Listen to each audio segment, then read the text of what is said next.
Meus amigos e minhas amigas, bem-vindos ao canal do Instituto de Economia da UFRJ.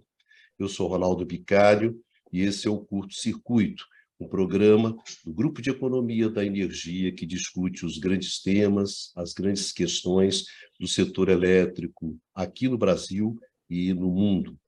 Hoje, nesse programa de número 29, eu gostaria de retomar com vocês uma conversa que a gente já teve no Curto-Circuito 27 e no Curto-Circuito 28, que diz respeito justamente aos limites da introdução das energias renováveis no setor elétrico.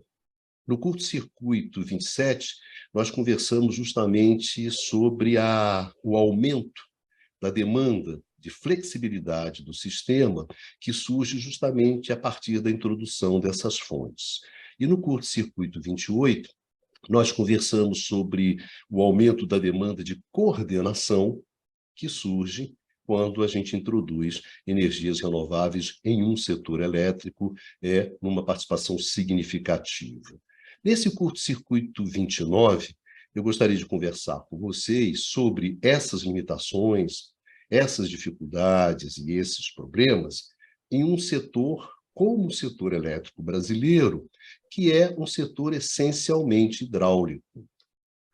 Um setor hidráulico como o nosso leva essa questão da introdução das energias renováveis para uma outra dimensão, para um outro campo, com novas soluções, mas também com novos problemas, com problemas específicos.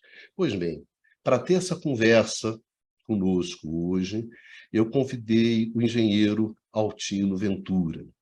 Tudo bem, Altino? Bem-vindo, muito bem-vindo ao nosso programa. Muito bem. Bom dia para todos. Muito obrigado por você ter aceito. Altino faz parte de uma estirpe de burocratas estatais no Brasil, que a minha grande e saudosa amiga Carmen Alvear chamava de os desbravadores, uma burocracia estatal fundamental no desenvolvimento do país e principalmente na implantação do setor de energia no Brasil, tanto no caso da indústria de petróleo quanto no caso do setor elétrico. Altino faz parte dessa estirpe, faz parte desse grupo de homens extremamente fundamentais para o desenvolvimento do país. Altino é pernambucano, do Recife, se formou em engenharia elétrica em 1965, na Universidade de Pernambuco, começou sua vida profissional na Sudene, na velha Sudene, desembarcou na Eletrobras em 1972 e 30 anos depois, em 2002, iria justamente assumir a presidência da Eletrobras. Ao longo desse tempo, Altino esteve presente em momentos decisivos do setor elétrico brasileiro. Altino começou na Sudene, participando dos comitês de estudos energéticos do Nordeste, que foi o primeiro espaço de coordenação significativo do setor elétrico brasileiro. Altino estava operando a maior hidrelétrica do país, que é Itaipu. Altino estava operando Itaipu justamente no momento crítico do setor elétrico brasileiro, que foi o racionamento de 2000. Então, operar uma hidrelétrica daquele tamanho, naquelas condições, realmente não é para qualquer um. Mestre Altino estava lá. Estava lá no relatório Kelman, que é um relatório fundamental para a análise do setor elétrico brasileiro. E Altino estava conversando com eles antes aqui, né? No final dos anos 60, Altino estava no Japão estudando hidrelétrica reversíveis, né? Uma coisa que está tão na moda hoje. Mestre já discutia isso lá no final dos anos 70. E, para terminar, durante 8 anos, de 2008 até 2016, Altino foi secretário de Planejamento e Desenvolvimento do Ministério de Minas e Energia.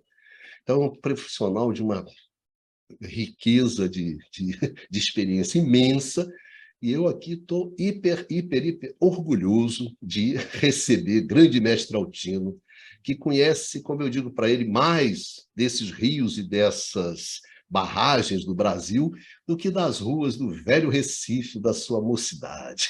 Então, Altino, prazer muito grande, e eu vou começar te perguntando, para começar essa nossa conversa, qual é o papel que as hidrelétricas têm quando você introduz as energias renováveis, né, principalmente eólica e solar, e no caso brasileiro, principalmente eólica, né, dado ao crescimento significativo dessa fonte, dentro de um setor elétrico. O que faz uma hidrelétrica quando você começa a colocar renováveis, renováveis, renováveis, principalmente um setor como o nosso, né? Fundamentalmente hidrelétrico. Obrigado, Altino. Por favor, você com a palavra. Muito bem. Mais uma vez, bom dia para todos. Veja, o papel das hidrelétricas para a incorporação das ditas fontes renováveis intermitentes, que é o caso da eólica e da solar, eu vou enfocar principalmente a eólica. A questão da solar tem algumas similaridades, mas eu acho que a eólica, nesse momento, é a que está talvez mais importante no sistema brasileiro, porque pela quantidade de energia eólica em relação ao porte do sistema e as hidrelétricas. Eu falar a importância das hidrelétricas, no caso, digamos, da incorporação das eólicas, eu gostaria de pontuar dois conceitos que são muito relevantes para o entendimento de como a hidrelétrica, digamos, contribui, viabiliza a eólica com o montante que nós temos, quando da operação do sistema, o que permite uma otimização do conjunto. A primeira questão é o seguinte: eu queria pontuar a diferença entre as fontes de geração tradicionais, por exemplo, as hidrelétricas, as usinas térmicas, qualquer tipo de térmica, nuclear, o carvão, o gás, tá certo? A biomassa, que a gente usa bastante, o bagaço de cana no Brasil. Esse tipo de usina, veja, existe uma ação direta do operador. O operador, que é o operador nacional do sistema, e os engenheiros que fazem não só o planejamento, como a operação real do sistema, junto com as concessionárias e os proprietários dessas usinas, eles têm uma ação direta. Então, veja, o operador, ele despacha essas usinas. A expressão usada pelo sistema elétrico é isso, é despachar a usina, ou seja, colocar a usina em operação, fazer com que a usina opere mais, opere menos. Como é que se faz isso? No caso das hidrelétricas, você faz passar mais água pelas turbinas ou menos água para aumentar ou diminuir a geração de uma determinada hidráulica. Se é uma usina térmica, por exemplo, a gás, você faz com que use mais o combustível, aí aumenta a produção, diminui o uso de combustível, diminui a produção da usina, e o mesmo acontece com o carvão e as outras usinas. Então, as usinas tradicionais que o Brasil tem, e que o mundo tem de modo geral, há uma ação direta do operador no sentido de ajustar a operação dela à necessidade da curva de carga do sistema e dos consumidores. Ou seja, é possível atuar junto dessas usinas no sentido de aumentar ou diminuir a produção das usinas em função das demandas proporcionadas pelos consumidores. Vamos agora olhar a eólica e a solar, que são semelhantes. Veja, o operador não tem esta mesma ação. Quem despacha, quer dizer, quem opera as usinas, definindo o número, a quantidade de energia produzida, seja na eólica, seja na solar, é a natureza. Por quê? Porque a eólica é função de vento.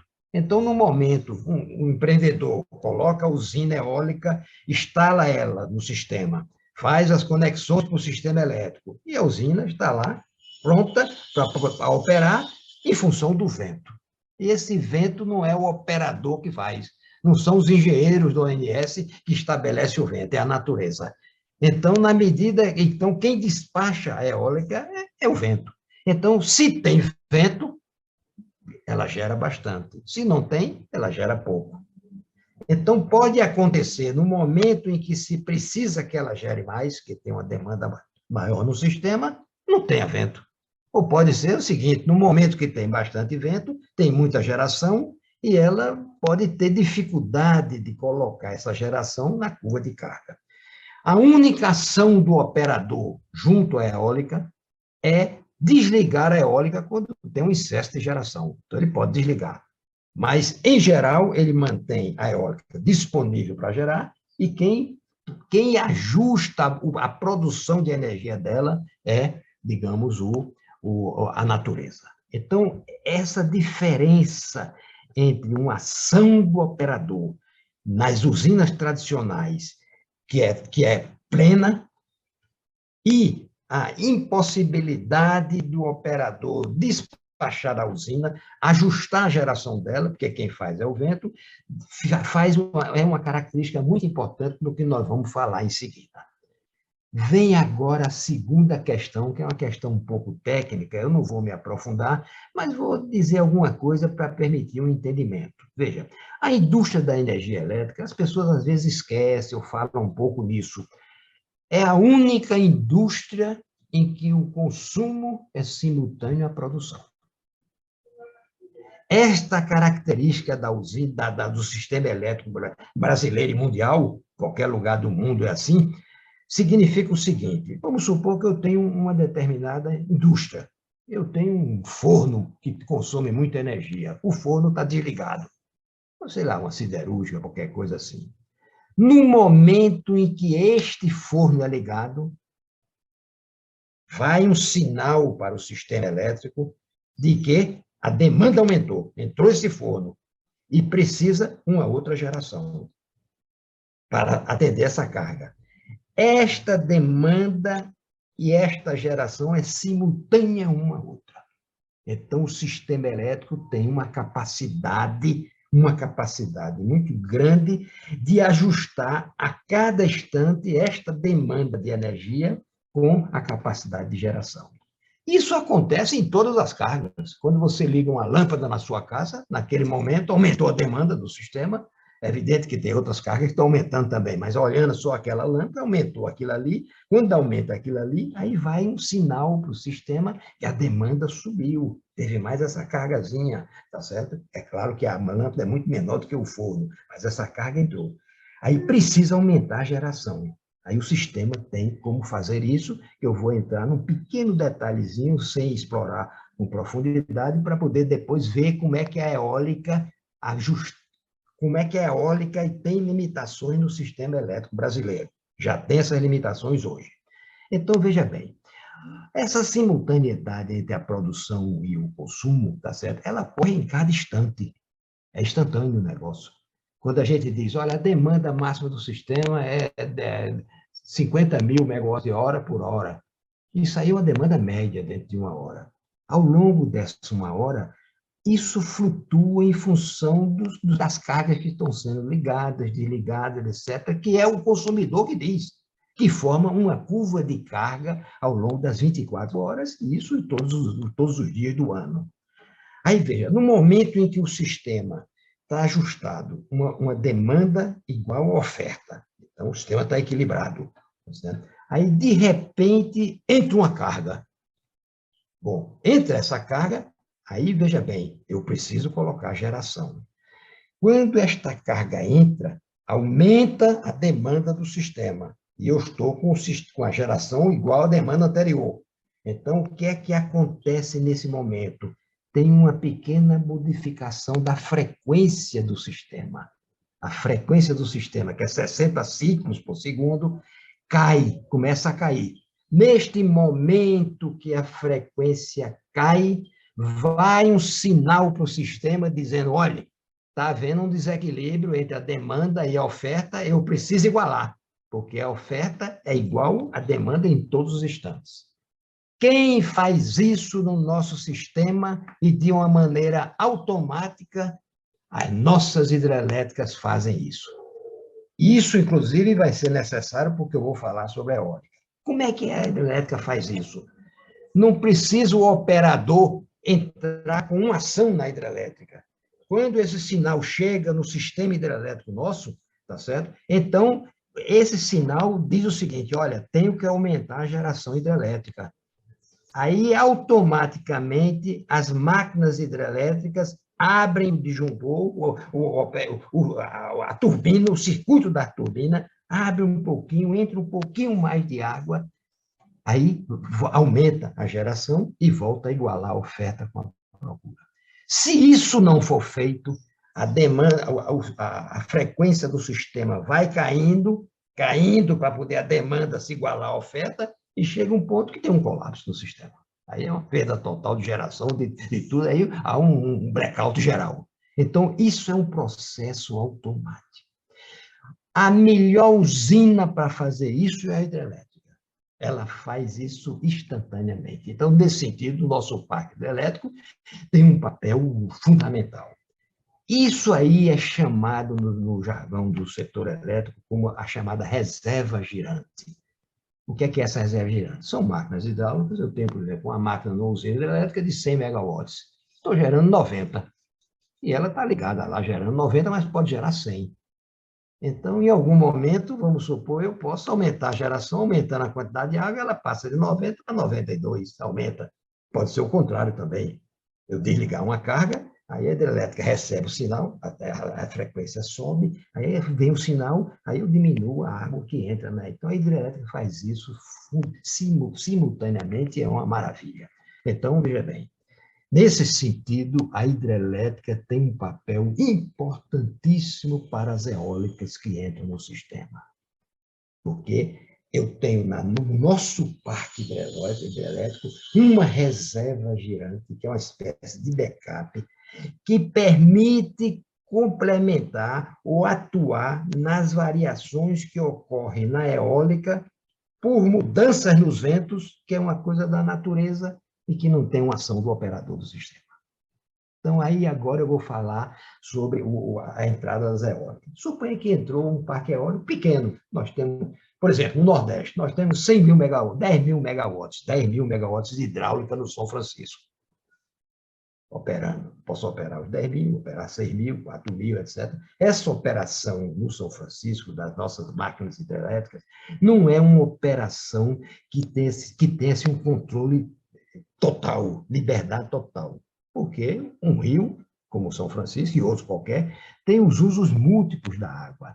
Então, eu tenho que manter vazões mínimas nas usinas, por questões ambientais, para não matar os peixes da jujante. Eu tenho que manter vazões mínimas por conta do abastecimento das cidades que estão na jusante no rio. Eu tenho irrigação, eu tenho outros projetos, outros usos do rio, em que limitam um pouco a flexibilidade que se tem para poder operar essas usinas. Porque eu podia dizer, olha, eu tenho 10 mil megawatts, tá? Eu posso contar com 10 mil de reserva gigante. Não pode. Tem um equilíbrio nisso aí em função de outros usos. Então, veja bem, suponha que o Nordeste é a região do Brasil que tenha as condições mais favoráveis de vento. O que é que significa isso? Significa que os ventos do Nordeste são ventos assim muito bons para se produzir energia elétrica, porque eles existem de janeiro a dezembro, eles têm direções muito parecidas, veja, a intensidade de vento é grande. Então, quando eu coloco uma eólica no Nordeste, eu invisto uma certa quantidade de recursos financeiros e instalo a eólica. Ela produz, a energia que ela produz é função dos ventos. Se os ventos são bons, ela produz mais. Se os ventos não são bons, ela produz menos. Se eu colocar essa eólica na Alemanha, o investimento é parecido. Equipamento, a torre, etc, etc. O vento lá é muito inferior ao nosso. As estações do ano são diferentes, as direções do vento mudam, quantidade. Então, essa mesma eólica na Alemanha produz, sei lá, metade do que produz no Brasil. Portanto, é mais cara. Então, a nossa é muito favorável. E o Nordeste é a região que mais beneficia a eólica do sistema brasileiro, porque eu invisto uma certa quantidade de recursos na eólica e ela produz muita energia. Então, é muito vantajoso a eólica no Nordeste. Então, vamos supor que a gente colocasse poucas eólicas no Nordeste. Eu tenho 10 mil megawatts hidráulicos no São Francisco, aí coloco, vamos supor, 2 mil, 3 mil. Então, essa quantidade pequena não produz nenhuma redução. Eu posso operar, tem mercado no Nordeste, tá certo? Tem, sei lá, O São Francisco tem 10 mil megawatts hidráulicos, eu posso usar uma parte dessas hidráulicas para, quando a eólica parar de operar, aí eu uso a hidráulica e vou complementando, etc. O problema é que, como a região é muito favorável, então, o sinal para os investidores é de colocar eólica no Nordeste. Em vez de colocar uma eólica, por exemplo, no Espírito Santo, eu colocando no Nordeste, ela produz mais energia. Então, o programa eólico é todo uma maneira muito intensa. Então, ele hoje já é um programa em que tem, vamos supor, mais de 10 mil megawatts, mais do que a potência instalada no São Francisco. Então, vamos supor, eu não tenho os números atuais, quer dizer, mas isso está crescendo e continuará crescendo. Ou seja, quando nós terminarmos essa década, se continuar no ritmo que está, veja bem, vai ter de eólica 20 mil, 30, não sei quanto vai ter. Vai crescer bastante. Mestre Altino, hoje, a capacidade instalada de eólica é 25 gigawatts. Certo. Essa é a capacidade instalada de eólica. E de hidro é 109. É claro. Mas isso então, é no Brasil hoje, todo. no Brasil todo, a capacidade Brasil todo. instalada hoje de eólica já atinge 14% da capacidade instalada. Exatamente. Veja, agora eu estou me referindo ao seguinte, no Ao caso, porque Nordeste. o raciocínio em cima do Nordeste mostra consequências que nós já estamos tendo, que cria, vamos supor, algo que talvez não seja desejável no sistema elétrico, que eu vou chegar lá. Que é o seguinte, como eu tenho 10 mil megawatts no São Francisco, no Redondo, e tenho mais de 10 mil, desses 25 mil eólicos, uma boa parte dele está na região Nordeste, que é a região mais favorável, talvez tenha lá, 15 mil dos 25, não sei o número. Mas esse número varia muito porque a dinâmica é muito grande, os investimentos estão sendo feitos. Então, vamos supor, vamos raciocinar, sei lá, de repente, não vamos levar muito a sério os números, porque esses números, inclusive, variam. Eu quero mostrar o contexto. Vamos supor, o São Francisco tem 10 mil megawatts, eu tenho, 12 mil ou 15 mil de eólica no Nordeste. Se não tem isso, daqui a pouco eu vou ter, com mais 2, 3 anos, vou ter. Então, vamos supor que eu tenha 15 mil. Então, em alguns momentos, eu estou gerando quase tudo de eólica. Ou seja, porque ela está ligada, tá certo? O vento permite que eu opere elas, tá certo? O proprietário dela quer que ela opere para poder entregar aquela energia que ele se comprometeu no leilão, a energia anual. Quando tem vento, ele tem que gerar, senão ele perdeu aquela energia. Né? Então, ele está gerando o máximo. Vamos supor que, neste momento, tenha demanda. O conceito de ter demanda é um conceito um pouco, mas não vamos entrar nesse mérito. E o sistema consegue receber essa geração da eólica, que em algum momento recebe, aliás, vários momentos. Aí está gerando esses 12 mil, digamos, ou 15 mil. Aí está gerando. Veja que esta geração tem uma demanda associada a ela, porque o consumo é simultâneo à produção. Então, de repente, há uma mudança no vento. Essa mudança do vento, veja bem, é uma mudança que pode ocorrer das maneiras mais variadas possíveis. Com essas nossas mudanças climáticas que estão ocorrendo no mundo, aí a coisa está se tornando muito mais variável isso. Então, suponha que eu tenho 12 mil gerando, tá certo? Dos 15 mil, 12 mil, aí, de repente, esses 12 mil caem para 4 mil. Porque não tem vento. Não há como o operador dizer, não, espera aí, você que é dono daquela eólica, volte a gerar os 12, eu estou precisando dos 12. Não tem. Agora, essa mudança não é instantânea. É uma mudança que pode levar 20 minutos, pode levar 30, pode ser mais rápida, tá certo? Mas, em algum momento, aqueles 12 mil que estavam gerando cai para 4. Isso já aconteceu mais de uma vez na região Nordeste. É um fenômeno que acontece na natureza. E não há como o operador mudar isso aí. Quando cai de 12 para 4, tem 8 mil megawatts que estão ligados no sistema como carga, que deixou de ter sua geração. Aí precisa que esta geração apareça no sistema ao longo desses 20 minutos, ou até instantaneamente. Como é que isto aparece? Aparece porque eu tenho as usinas hidrelétricas que estão gerando, sem ser na sua capacidade máxima, porque se mantém uma parte da geração hidrelétrica sem produzir, para ter essa reserva girante, como é chamada no setor elétrico, para pegar essas variações de geração e de demanda também. Porque antes da eólica, eu tenho pequenas flutuações instantâneas da demanda. Isso eu consigo atender com a reserva girante hidráulica.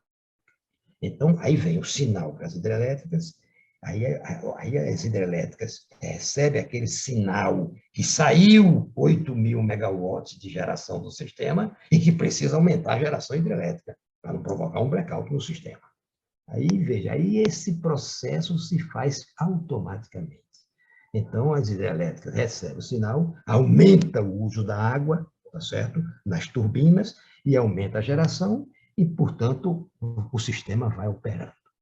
Agora, imagine o seguinte, pode surgir uma pergunta. Esses 8.000 é muito ou é pouco? Os 10.000 que está lá no São Francisco? Então, a resposta é a seguinte, é muito. É muito porque eu não consigo manter 8.000 megawatts de reserva girante em um parque de 10.000, que é o São Francisco. Eu tenho que gerar ao São Francisco, eu tenho restrições ambientais, como vazão mínima, como outros usos da água. Então, eu não tenho um montante assim muito elevado de reserva girante para substituir as eólicas que deixaram de gerar por falta de vento. Quando se faz isso, quando isto ocorre, já ocorre, tá certo? Eu tenho que trazer reserva girante hidrelétrica para o Sudeste, usinas do Sudeste, porque o São Francisco não comporta fazer reserva girante para um parque eólico na região Nordeste com essa dimensão, que pode ter variações desta ordem de grandeza. Então, vem para o Sudeste. Isso é um processo quase que automático.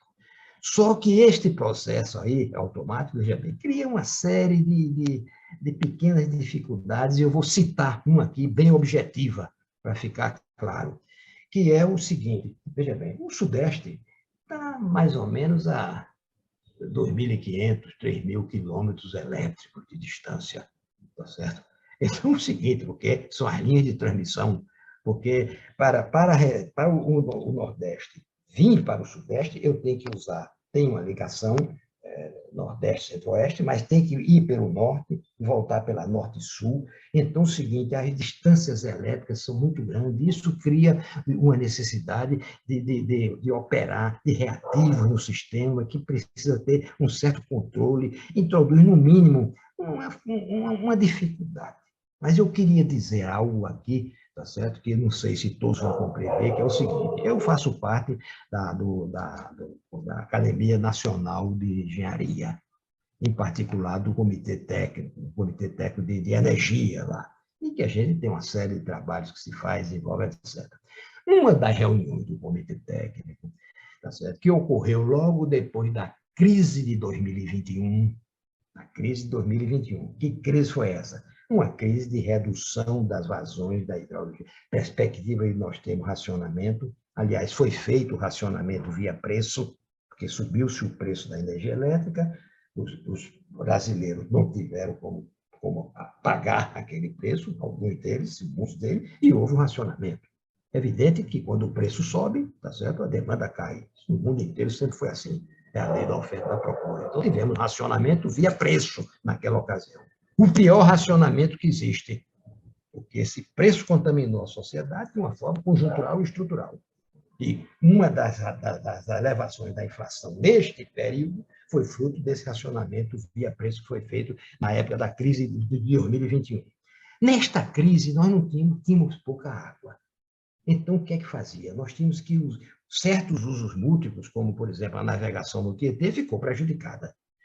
Então, a gente tinha que gerar da maneira mais eficiente com as usinas hidrelétricas, poupar água em algumas bacias, operando as térmicas no máximo, gerando o máximo de eólica no sistema. Em suma, foi uma fase em que exigiu um certo cuidado, tá certo? Para que o racionamento não fosse além do via preço que foi feito, e cortar carga, se fosse o caso, porque ficou uma hidrologia muito desfavorável.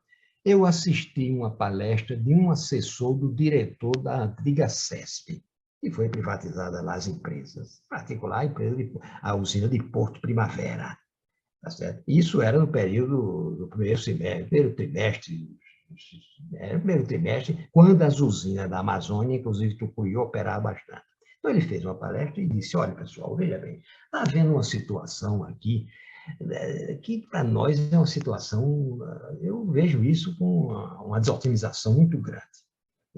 O operador nacional do sistema pediu para nós colocarmos todas as máquinas hidrelétricas de Porto Primavera em operação com valores bem baixos, gerando pouco, atendendo a restrições de não usar muita água, valores bem baixos, portanto, com sobra de geração nas máquinas de Porto Primavera, para fazer reserva girante para as eólicas do Nordeste. Disse, olha, está tão longe lá o Nordeste, então o que é que nós fizemos? Claro, nós obedecemos, mantivemos as máquinas de Porto Primavera gerando muito pouco.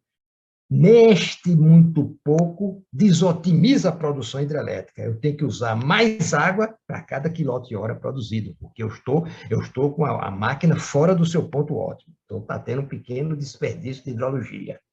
Mas, tudo bem, precisa fazer a reserva girante, muito bem, fizemos isso aí. Bom, neste momento, a usina de Tucuruí, com bastante água, que é o período chuvoso do Tocantins, como é de Belo Monte e das usinas da Amazônia, tá certo? Tinha energia turbinável vertida, ou seja, poderia aumentar a sua geração, tá certo? Aumentar a sua geração, porque tinha máquina, tinha água, tinha transmissão e não conseguia fazer aquilo. E nem podia ter o papel de reserva girante para as eólicas do Nordeste.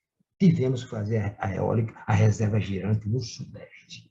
Mestre Altino, só para que o pessoal entenda, nós estamos falando da geração eólica no Nordeste, de Porto Primavera, que é uma usina hidrelétrica no Sudeste, e de Tucuruí, que é uma usina hidrelétrica no norte do país. Nós estamos falando das 3 regiões afetadas por essa introdução da energia eólica no Nordeste. Ou seja, você está gerando energia eólica no Nordeste e você está vertendo água no norte do país. Está jogando fora a água.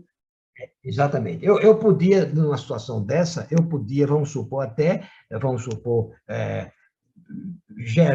podia aumentar a geração eólica no Nordeste e diminuir a geração do São Francisco, mas essa geração do São Francisco, do Itucuruí, ela já está computada nos balanços energéticos.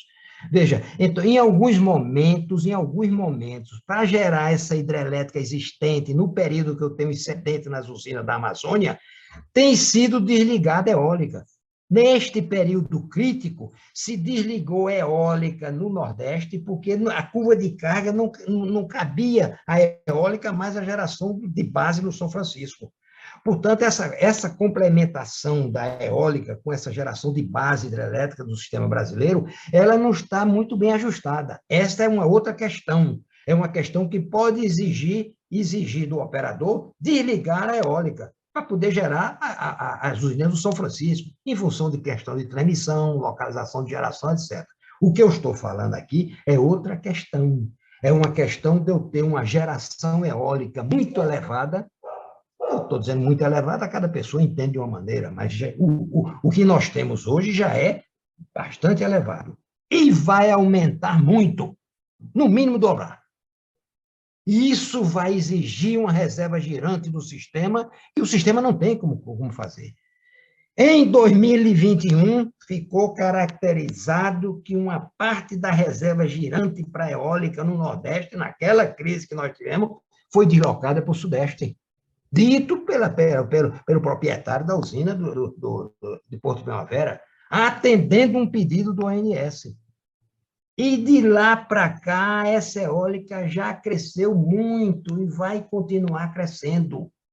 Então, ninguém no setor elétrico brasileiro está, veja bem, fazendo uma advertência, levantando uma dúvida sobre esse crescimento da eólica sem limite no sistema. eu fico muito surpreso de ver como é que os técnicos do ONS, que estão vendo este problema, estão sentindo essa dificuldade de operar o sistema, de ter reserva girante para essa eólica. Eu não vejo um técnico manifestar uma inquietação, num seminário, numa entrevista. Quer dizer, então eu fico assim, sei lá, em alguns momentos eu fiquei pensando, será que eu estou errado? Eu não estou, não. São os fatos que estão acontecendo. Então, se estas eólicas vão continuar entrando, nós vamos ter, aliás, vamos ter não, já temos, mas vamos ter, aumentar.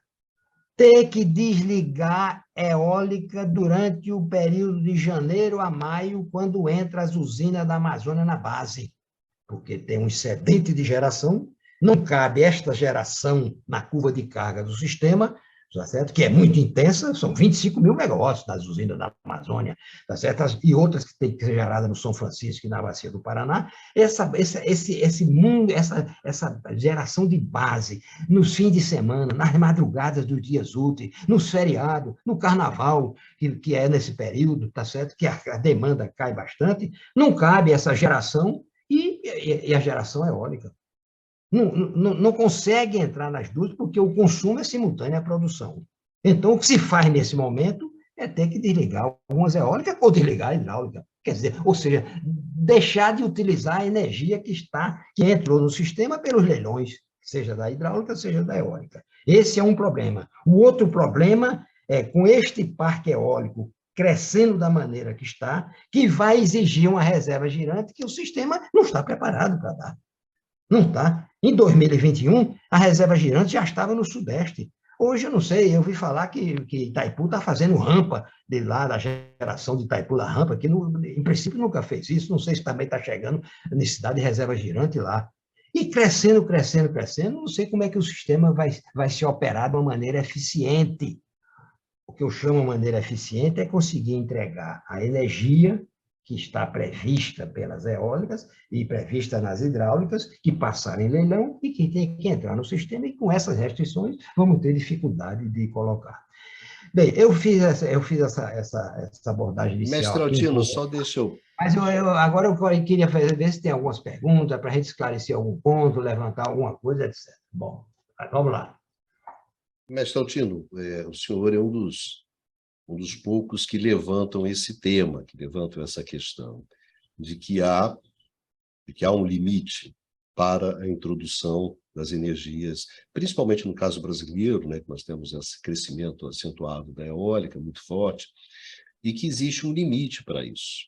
Quer dizer, as nossas hidrelétricas, que são capazes, são recursos de flexibilidade, são capazes de fornecer essa flexibilidade necessária para a introdução de fontes de energia intermitentes, né, descontínuas, irregulares, como é o caso das renováveis. Isso é uma vantagem que nós temos. Isso sempre a gente chama atenção que isso é uma vantagem.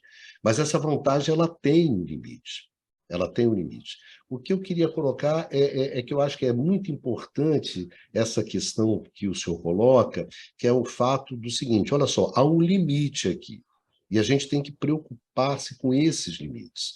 Se a gente considera só o lado das eólicas, é importante você ter energias renováveis, é importante você colocar as energias renováveis, é importante o crescimento da eólica, mas como tudo no setor elétrico, quando a gente só olha um pedaço, né, sem olhar o todo, a gente vai enfrentando problemas. Então, eu acho que hoje você tem esse problema.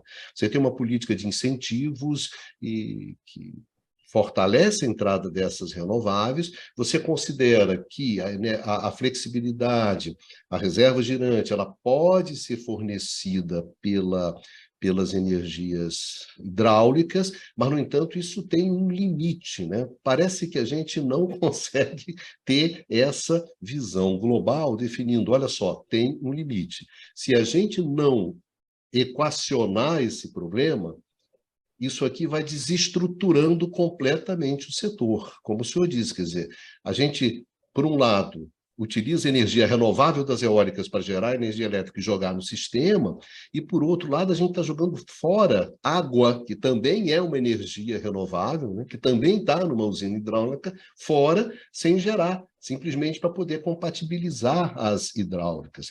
com a entrada das renováveis. Mas, Altino, esse é um problema sério, é um problema que está acontecendo.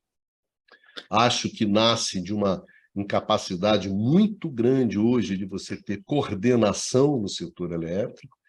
Eu te diria o seguinte, diante de um problema como esse, como é que você vê, qual seria o tipo de recurso que a gente poderia usar? O pessoal fala muito em energias nas hidrelétricas reversíveis, em soluções desse tipo. Quer dizer, como é que se equaciona, né? Eu acho que, em primeiro lugar, é definir um limite, né? Existe um limite até onde nós vamos. Depois, para aumentar esse limite, a gente vai ter que encontrar soluções, e na medida em que vai encontrar soluções, a gente vai ampliando esse limite, né? Mas para e passo. Essas soluções estariam aonde, professor? Como é que a gente poderia avançar nisso de uma forma mais Essa, equilibrada, sustentável? perfeito. Para avançar, para responder essa pergunta, eu vou primeiro fazer algum complemento à sua colocação lá sobre essa existência de limite. Bom, o primeiro comentário que eu quero fazer é o seguinte: achar este limite não é uma coisa fácil. Esse limite, veja, porque veja bem o seguinte: quando eu aumento a eólica no Nordeste, como eu estou fazendo, forçosamente, eu vou levar a ter que desligar algumas eólicas em alguns momentos, particularmente no período de janeiro a maio, quando as usinas da Amazônia têm água e operam na base, são mais de 20 mil megawatts instalados lá. Quando chega a madrugada, nos dias úteis, ou nos fins de semana, ou em carnaval, feriado, a demanda cai e, veja, há um excedente de geração em alguns momentos do dia. Então, é o seguinte, aí nesse caso, desliga-se a eólica, vamos supor, faz com que ela não gere. Então, essa energia que ela teria que entregar ao sistema se perde. Ou então, se eu gerar nela, eu desloco geração hidráulica, que já existe no sistema e que também está computada nos balanços energéticos. Esse é o primeiro ponto. O segundo ponto é essa necessidade de reserva girante, que eu não tenho uma flexibilidade total. Eu não posso pegar o São Francisco, por exemplo, e colocar 8 mil megawatts de reserva girante no São Francisco. Tem outros usos do recurso hídrico. Então, essas duas restrições introduzem desotimização no sistema. Quando isso continua crescendo, a coisa tende a... Eu tenho uma preocupação, não sei como é que isso vai ser ao longo dessa década, até 2030, entrando a quantidade de eólica no Nordeste. Então, eu diria o seguinte: a primeira coisa que poderia, digamos, amenizar este problema de uma forma razoável seria nós espalharmos a eólica pelo Brasil todo. Por quê? Porque eu teria uma diversidade de vento. O Brasil é muito grande, tá certo? Então, vamos supor, quando falta vento no Nordeste, de repente tem lá no Rio Grande do Sul, pode ter no Rio de Janeiro. Então, se eu fizer, de alguma maneira, uma diversidade de eólicas espalhada no Brasil, é claro que essas eólicas fora do Nordeste têm um custo maior. Mas, de alguma maneira, eu ganhava alguma pequena otimização na operação conjunta desse sistema para os montantes de eólica que estão colocados aí.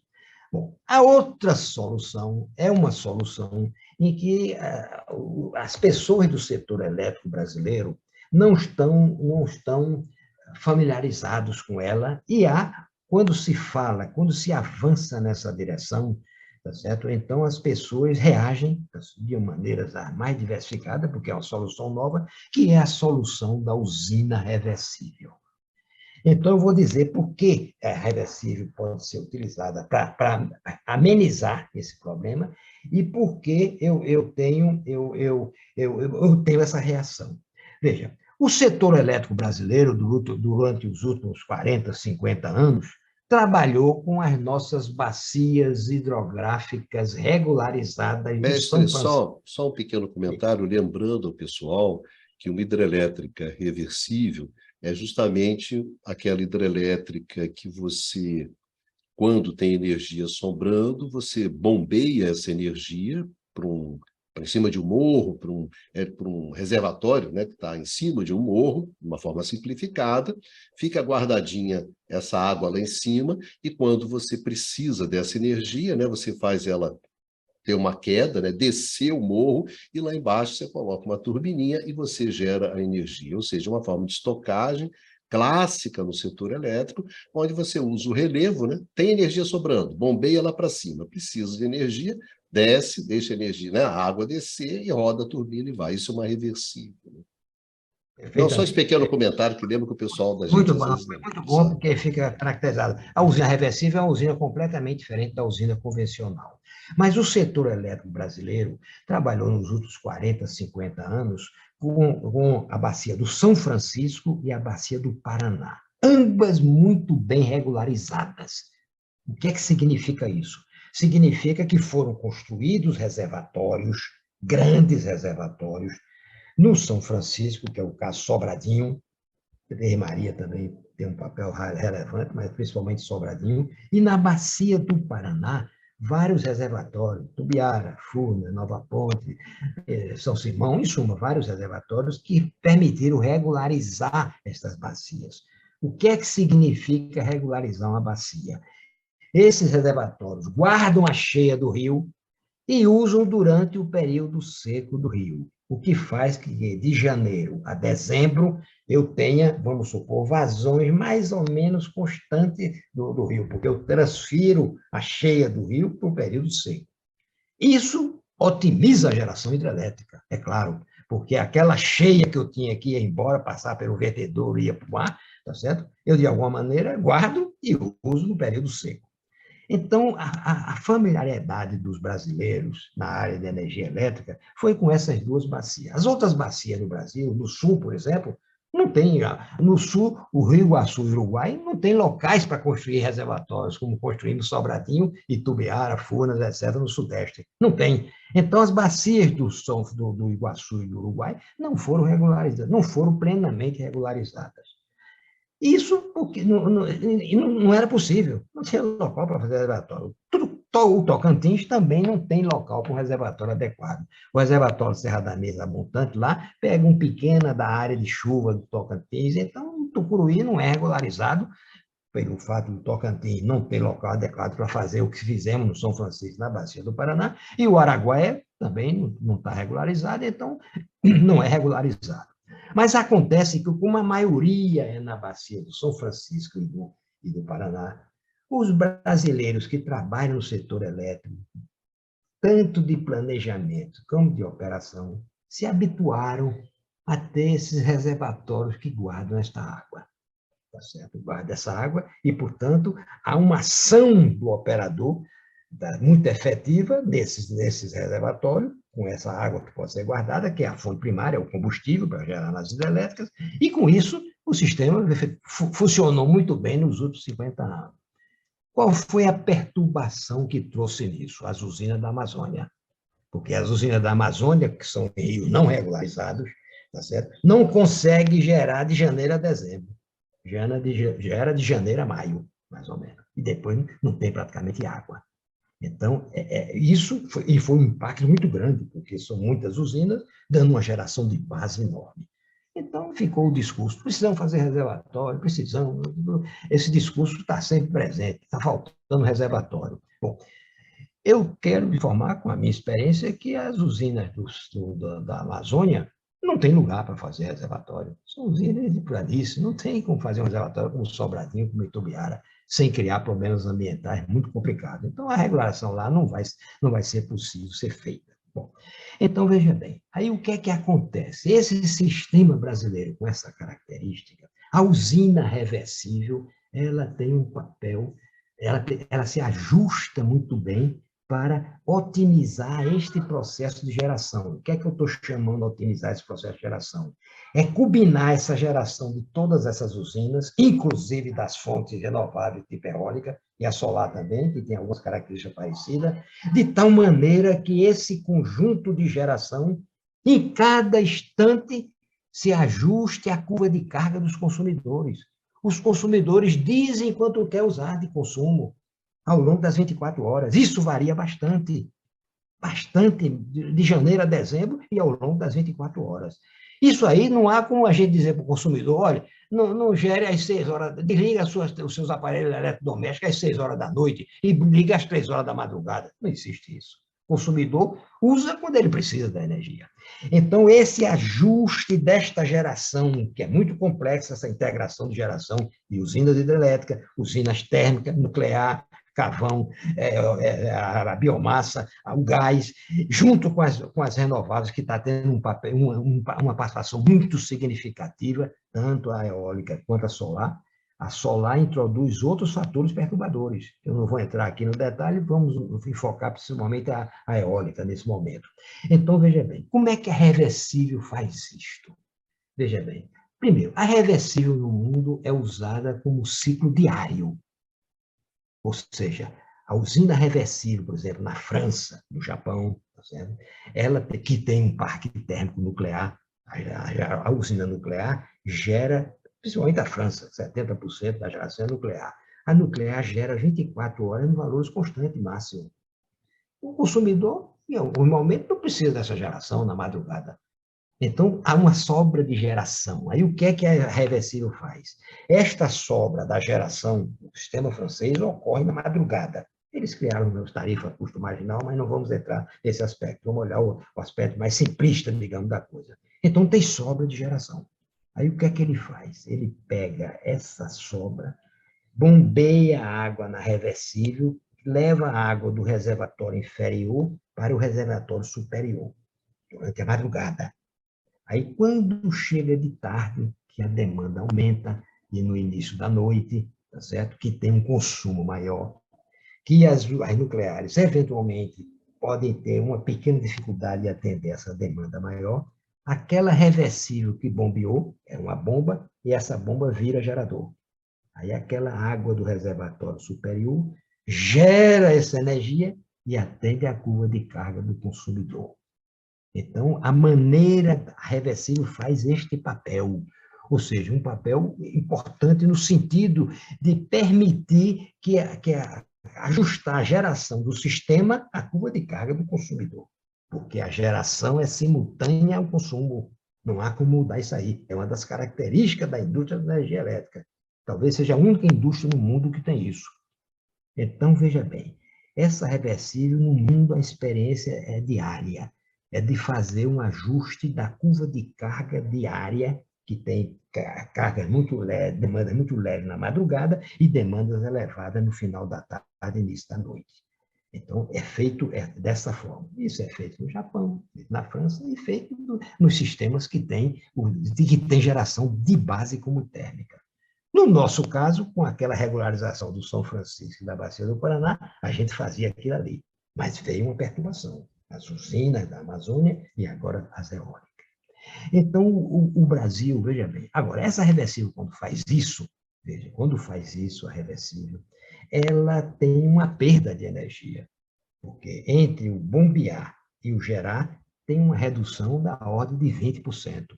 Ou seja, a reversível, ela usa 100%, usa 100 unidades de energia e entrega de volta 80%.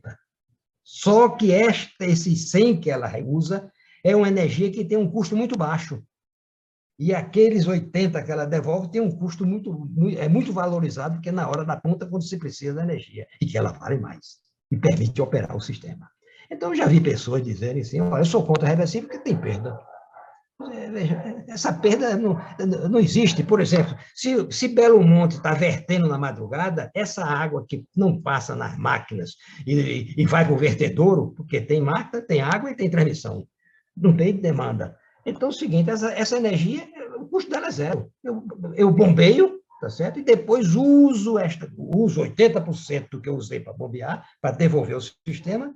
Isso que eu bombeei tem custo zero, porque a usina está vertendo, tá certo? Não tem custo adicional nenhum, nunca é zero, tem sempre um custo mínimo, mas é um custo muito baixo. E quando eu devolvo os 80% do que eu bombeei, eu estou devolvendo numa situação muito mais nobre o preço da energia. Então, veja bem, então a reversível no Brasil, ela vai ter uma conotação, vai ter um papel diferente do papel que existe da reversível no mundo. A reversível no mundo, que é de sistemas térmicos, ela tem características de área de operação. A nossa, nós vamos inovar. Mais uma vez, o Brasil vai inovar no setor elétrico. Já inovou com os reservatórios, a regulação das nossas bacias. Coisa nova. Continua sendo um caso único no mundo. O Canadá tem também alguma coisa parecida, outros também tem, mas o do Brasil é um caso único, que é a chamada reversível sazonal. O que é que significa isso? Significa o seguinte: uma reversível sazonal é uma reversível que opera ao longo do ano. Bombeia de janeiro a maio, não só do ponto de vista diário, com um papel semelhante ao que existe no mundo com geração térmica, como também bombeia em função que de janeiro a maio eu tenho uma oferta de energia muito elevada no Brasil, que vem das usinas da Amazônia, em rios não regularizados, e a presença de eólica e das outras usinas que eu tenho que gerar de alguma maneira. Então, esse excedente de geração eu posso bombear, certo? E usar no segundo semestre que eu não tenho essa oferta da Amazônia. Então, eu faço, do ponto de vista sazonal, um ajustamento da oferta de energia elétrica no Brasil à curva de carga dos consumidores, que é muito semelhante de janeiro a dezembro. Quando se faz isto, esta reversível sazonal desempenha um papel de novos reservatórios de armazenamento. É como se eu estivesse construindo reservatórios de armazenamento, de regularização nos rios da Amazônia, que eu não posso fazer por razões ambientais, porque a região não tem locais adequados, como tem o Sobradinho e temos Itubiara e outros reservatórios. Então, esta reversível sazonal, ela tem esse papel importantíssimo de permitir construir, quer dizer, ter novos reservatórios, equivalente, benefícios de novos reservatórios para as usinas da Amazônia, que eu não posso regularizar. E tem também o papel de armazenar, de operar no ciclo diário. As duas coisas não são incompatíveis no ciclo diário. Quer dizer, com este tipo de usina hidrelétrica reversível, eu tenho uma possibilidade, tá certo, de fazer reserva girante e permitir a integração dessas energias eólicas de uma forma muito mais eficiente que hoje não estou conseguindo fazer. Quero fazer um comentário importante. Que características devem ter essas reversíveis sazonais? Ela tem que ser, primeiro, pode ser em qualquer lugar do sistema elétrico brasileiro. Qualquer lugar, porque o sistema é interligado. Ela tem um papel assim de servir ao sistema como um todo. Ela tem que ter uma queda elevada. Ou seja, não pode ser uma reversível com queda de 100 metros, 200 metros, não. O ideal é ter queda de 800, 900 metros. Com que objetivo? O objetivo de eu ter um reservatório de montante com um volume menor, porque eu ganho com a queda da usina. Então, eu posso ter um volume de reservatório para armazenar água menor. Bom, posso ter várias dessas usinas espalhadas pelo Brasil, em qualquer lugar. Então, elas vão ter um papel no sistema atual brasileiro e no sistema que vem aí com mais eólico, porque o Brasil tem um grande potencial eólico, vai ter essas energias intermitentes de alguma maneira. Elas vão ter, outra coisa, não tenho regularização na Amazônia, não tenho. Inclusive, se nós fizermos o último centro de geração do Amazonas, que eu espero que o Brasil aprenda com o que fez de usina da Amazônia, analise os benefícios e impactos ambientais e conclua que é possível aproveitar o complexo do Tapajós sem afetar índios, sem afetar o meio ambiente, nada. Porque nós fizemos isso em outros locais. Então, é só examinar, fazer um estudo de caso e ver, porque o Tapajós é a última fronteira do Brasil. Também não será regularizado. Também não tem locais para se fazer reservatório de regulação do Tapajós. Então, esses rios da Amazônia, e essa característica do sistema brasileiro, faz com que haja uma necessidade de armazenamento da energia no primeiro semestre do ano, que pode ser feito com reserva e usar no segundo semestre. Isso que eu estou dizendo é uma forma de otimizar a geração hidrelétrica brasileira. O que é otimizar? É produzir mais energia hidrelétrica com os nossos recursos hídricos e, consequentemente, baixar o custo da energia hidrelétrica para o Brasil como um todo. e aumentar a confiabilidade do sistema, porque as nossas hidrelétricas podem produzir muito mais do que está se visualizando com essa desotimização que o sistema está tendo com a entrada, não é desotimização, a expressão talvez seja forte, com a entrada das usinas que tem que entrar, as eólicas, é uma solução muito interessante, o Brasil não pode abrir mão, tem que aproveitar o seu potencial eólico, agora, para aproveitar de uma maneira otimizada, incorporada no nosso sistema hidrelétrico. Bom, então eu acho que é reversível, nós, neste momento, no setor elétrico brasileiro, no que diz respeito a aspectos técnicos, de escolher as fontes primárias, ajustar o programa de geração do sistema brasileiro nos próximos 20, 30 anos, eu acho que torna-se muito importante uma ampla discussão sobre a questão da usina reversível, a viabilidade dela, o benefício que ela traz de otimização do nosso sistema, não só a nível de operação, como em nível de aumentar a produção de energia do nosso sistema, tanto das hidrelétricas quanto das eólicas. E, com isso, ter um custo menor da energia para os brasileiros, um custo menor e um aumento de confiabilidade no nosso sistema. Porque o setor elétrico brasileiro reage a soluções novas.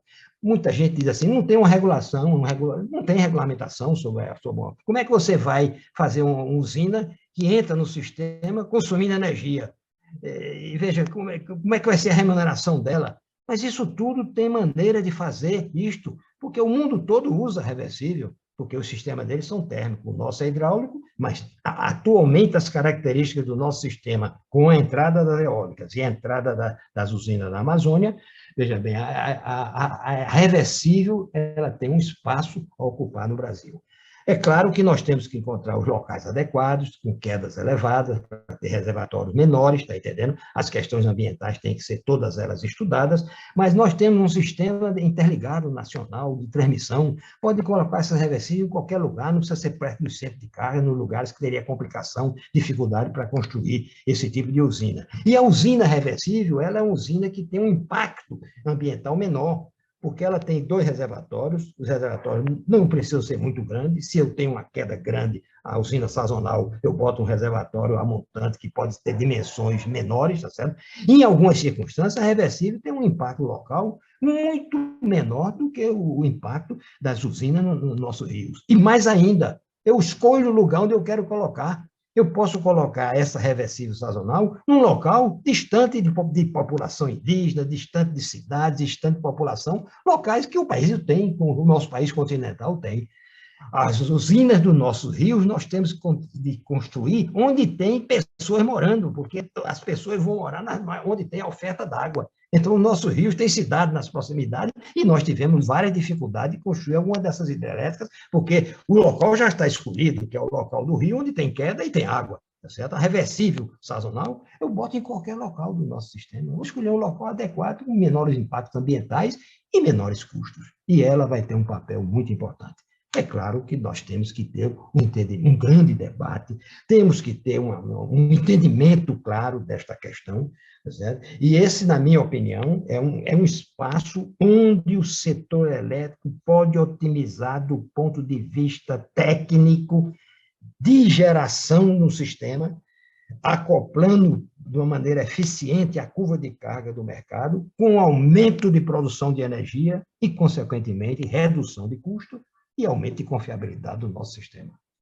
Bom, é isso que eu gostaria de ter dito e espero que tenham me compreendido, tá certo? Alô? Está sem som. Ricardo, está sem som. Tá certo, Tino. Mestre Altino, como o senhor disse, né, nós temos, acho muito importante essa questão que o senhor chamou nessa entrevista. Nós temos eólicas que têm uma produtividade maior do que as outras.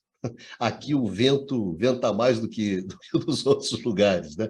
Então temos condições de ter uma geração eólica com uma produtividade muito elevada, em condições muito boas. Nós temos os reservatórios, né? Que poucos países têm essa capacidade de estocagem que nós temos nos nossos reservatórios. Temos uma geração flexível, que são as turbinas hidrelétricas, né, que são as turbinas hidráulicas, que também nos ajudam nessa transição. Temos um sistema todo interligado, todo interconectado. Temos uma geografia com relevo e hidraulicidade que permite pensar em soluções envolvendo reversíveis com bastante diversidade. Enfim, nós temos uma quantidade de recursos que são muito interessantes, né? Mas aí a questão que o senhor colocou nós vamos utilizar esses recursos de uma maneira que nós geramos energia renovável no Nordeste e jogamos fora energia renovável no Norte, ou nós vamos tentar equacionar isso e encontrar uma solução que a gente permita usar da melhor maneira os recursos que nós temos e que são vastos, para entregar, como o senhor colocou muito bem, uma energia a um preço que seja acessível para a população e acessível para as atividades econômicas.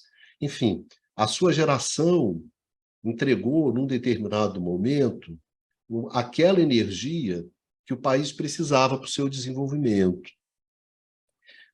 através de várias soluções. É preciso repensar esse setor elétrico, um setor elétrico que seja capaz de entregar essa energia que a sociedade brasileira precisa para o seu bem-estar, para o seu conforto, e que as atividades econômicas também precisam, né? Precisam dessa energia para conseguir uma competitividade, para conseguir uma produtividade que seja capaz de enfrentar as competições, enfim, que você tem hoje nesse mundo. Enfim, aquela energia necessária para o desenvolvimento econômico e para o bem-estar, a sua geração foi capaz de entregar. Então, o grande desafio que eu acho para novas gerações, né, do setor elétrico brasileiro é pensar dessa forma, pensar que a função principal do setor elétrico não é fazer negócios. A principal função do setor elétrico é entregar uma energia que seja acessível para a sociedade brasileira. Essa é a principal função do setor elétrico. Eu gostaria de agradecer imensamente a participação sua. Sua entrevista foi muito esclarecedora, eu sempre aprendo muito com o senhor, sempre aprendo muito.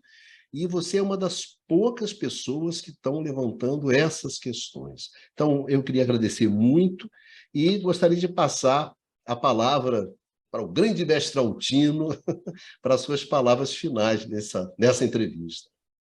Tá bom, muito bem. Bom, primeiro eu quero registrar a minha satisfação de ter uma oportunidade de colocar essas questões que durante a minha vida profissional, eu pensei bastante sempre tive assim, uma orientação no sentido de otimizar o sistema, e veja, e acho que o Brasil tem oportunidades fantásticas.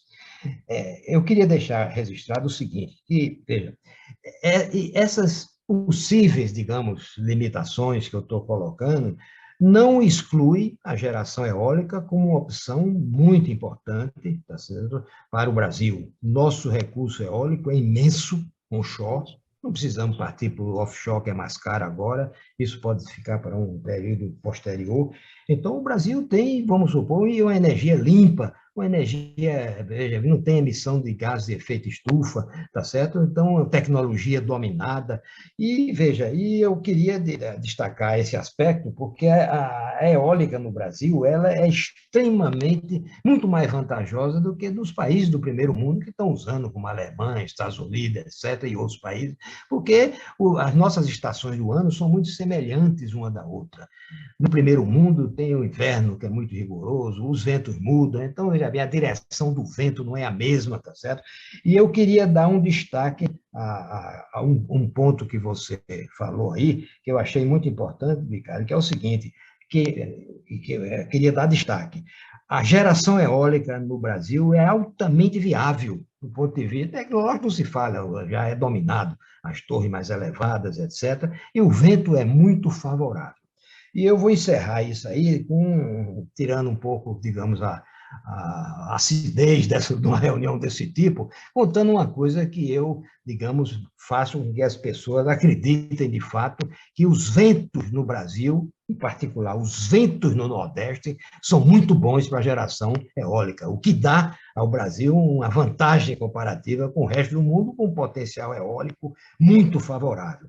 Veja, há mais de 500 anos atrás, Pedro Álvares Cabral saiu de Portugal tá certo? Sem querendo ir para as ilhas, querendo descobrir alguma coisa, tá certo? E não tinha um rumo muito bem estabelecido. Pois bem, saiu, enfrentou o Atlântico, tá certo? E veja, e veio com os ventos que tinham naquela época no Atlântico, tá certo? E esses ventos trouxeram ele de Portugal para o Nordeste. A caravana de Pedro Álvares Cabral chegou no Nordeste, mostrando que há mais de 500 anos tem esses ventos que chegam no Nordeste, que dão à geração eólica uma vantagem comparativa muito grande com o resto do mundo e com o Brasil em particular. Então, eu quero dizer que eu sou um defensor da eólica. Devemos ser. Agora, é claro que a gente defende a eólica da forma mais otimizada possível. Então, a minha mensagem final que eu queria deixar aqui é que o Brasil tem uma situação privilegiada com a geração eólica, os nossos ventos são muito favoráveis, e esse evento de Pedro Álvares Cabral mostra que os ventos vieram lá do Atlântico Norte, tá certo? Dirigindo as caravelas de Pedro Álvares Cabral e chegou no Nordeste brasileiro. Tá certo? Com isso, eu espero que fiquem todos convencidos de que a geração eólica é, de fato, uma geração muito vantajosa no Brasil e que nós devemos avançar. Inicialmente no onshore, depois o offshore fica para um futuro mais distante. Agora, o que eu defendo é que no mundo moderno, na economia moderna, nós devemos buscar o desenvolvimento sempre de uma forma otimizada. O que é que significa essa forma otimizada? É daquele recurso que nós temos, tirarmos a energia com os menores custos e a maior confiabilidade, porque isso será benefício para a sociedade e para o Brasil e para as indústrias e para o nosso desenvolvimento econômico e social. Nesse sentido, eu acho que nós devemos dar um tratamento mais adequado do que estamos dando à questão da intermitência, se é essa palavra que devemos usar, para a geração eólica do nosso sistema. E uma das maneiras, tem duas maneiras que melhoram essa situação. Uma é a gente espalhar as eólicas pelo Brasil todo para aumentar a diversidade de ventos no nosso parque eólico que atende o sistema interligado brasileiro. A outra é a introdução de reversíveis, que vai permitir a gente ter uma ação de estocagem de energia, armazenamento, e reversível não só diária, tá certo? Como resíduo sazonal, e recuperar uma parte da falta do reservatório nas nossas bacias não regularizadas. Se nós fizermos isso, nós estamos caminhando na direção de otimização do suprimento de energia elétrica no Brasil no futuro, aumentando, reduzindo os custos da energia e aumentando a confiabilidade do nosso sistema. Então, essa seria a minha mensagem final. E obrigado pela atenção e pela oportunidade de eu poder colocar esse panorama para que eu espero que tenha como resultado alguns debates e algumas pessoas se interessarem por esse tema e fazer os aprimoramentos que são necessários nas questões que eu coloquei aqui, porque sempre existe maneira de melhorar, sempre. Né? Muito obrigado, então. Muito obrigado, mestre Altino, e eu gostaria de agradecer muito aos nossos amigos e às nossas amigas que nos acompanham nesses debates, nessas conversas, nessas tertúlias, né, sobre o setor elétrico, e a gente se encontra aqui no canal do Instituto de Economia da UFRJ, num próximo curto-circuito. Vida que segue e se cuidem.